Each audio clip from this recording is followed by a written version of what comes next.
explanation of the kata. Yeah. Now, I'm not privy to what's going to happen now. This is either it is bunkai or it's going to be team kata. It could well be team kata because there's tournaments in traditional kata and also team kata, and I think this is what this is now.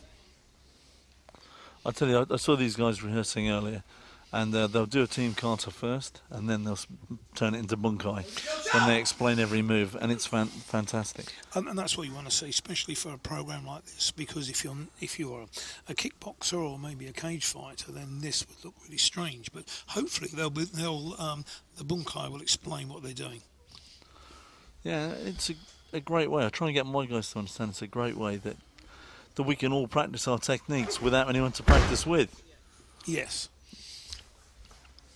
You know, I mean, as it happens, these guys are practicing together, but they could easily, equally as well practice, you know, when they're on their own, if they're in isolation or just not in the vicinity of anyone else. And also, I mean, if you've been a fighter and you're a traditional martial artist or different traditional karateka, then you can practice this forever.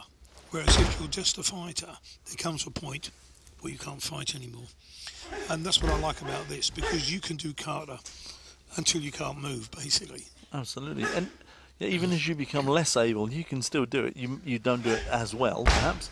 You don't do it as cleanly, as crisply, as powerfully, but you still do it, you know, and it still keeps you as strong and as fit as it ever did. And that's true.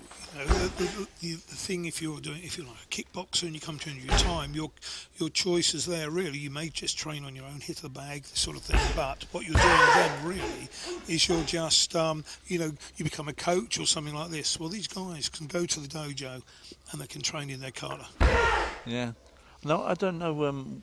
I'm sure you do think about this, but you know, I can look at a kata, I can practice a kata as a cardiovascular workout, as a muscle tension workout, as a dynamism workout. You know, I try and be more explosive, or I can do it slowly and try and